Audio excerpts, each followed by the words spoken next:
Ini kita beralih dulu ke informasi pengamanan di Kota Poso, di mana petugas polisi terus memperketat pengamanan di Polres Poso dan sejumlah objek vital lainnya di Kota Poso. Ya, hal tersebut untuk mengantisipasi terjadi kembali aksi teror bom. Lalu bagaimana kondisi Kota Poso pagi ini? Kita akan sapa kontributor MNC Media, Yohanes Lita di sana. Selamat pagi, Yohanes.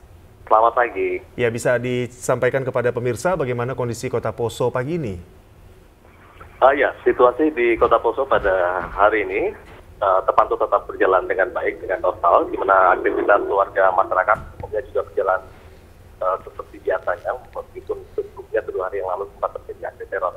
Namun demikian, untuk situasi pengamanan di Polres Poso sendiri masih cukup ketat, di mana aparat masih melakukan pemeriksaan baik terhadap warga ataupun pengunjung yang akan masuk ke Polres Poso. Dan memang peningkatan pengamanan ini telah dilakukan sejak minggu kemarin pasca aksi teror yang disebut oleh pihak kepolisian memang nampaknya ditujukan kepada pihak kepolisian yang ada di Poso.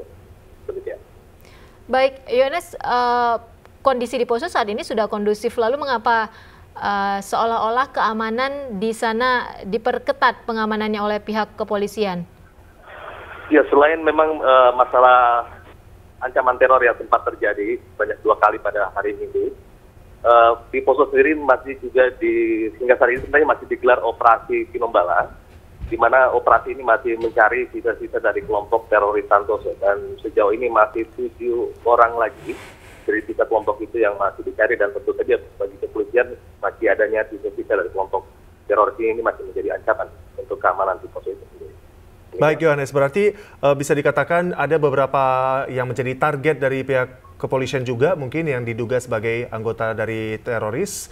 Lalu apakah mungkin ada rencana atau agenda dari operasi Tinombala yang dilakukan, mungkin penangkapan di daerah mana?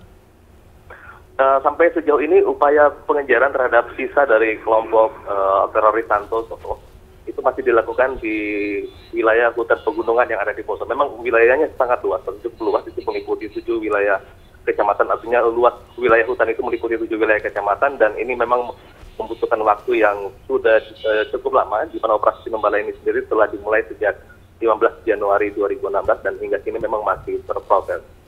Nah, sementara itu sendiri menurut keterangan Kapolres Poso kemarin, AKBP Bukit Sugiarto, mengenai perkembangan dari penyelidikan terkait teror yang mengancam atau terkesan mengancam kepada kepolisian itu, hingga kini masih dilakukan penyelidikan, dan polisi sendiri sejauh ini belum memeriksa ataupun menentukan siapa yang akan menjadi tersangka ataupun pelaku dari peristiwa itu. Jadi semuanya sebenarnya harus bersabar dulu menunggu proses penyelidikan yang masih dilakukan oleh pihak kepolisian.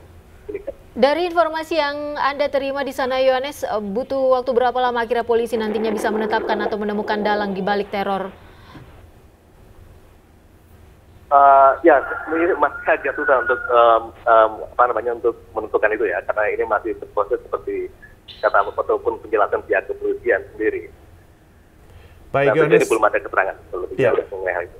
Lalu bagaimana dengan yang kemarin beberapa hari lalu, lebih tepatnya ini bungkusan yang berupa kabel yang sempat menjadi ancaman juga yang diterima polisi. Bisa dipastikan rangkaian bom itu atau bahan peledak apa? Menurut pihak kepolisian, dari hasil pemeriksaan terhadap kedua benda itu, baik yang ditemukan di depan markas kepolisian Resor Poso ataupun juga satu titik lagi yang ditemukan sekitar 50 meter dari pos satuan lalu lintas yang ada di Bundaran Semakar Poso Kota, tidak ditemukan adanya unsur-unsur bahan peledak. Jadi hanya sifatnya teror saja kepada rasa aman warga ataupun juga kepada aparat keamanan. Baik. Terima kasih, Yohanes, atas informasi yang bisa disampaikan terkait bagaimana pengamanan di Kota Poso.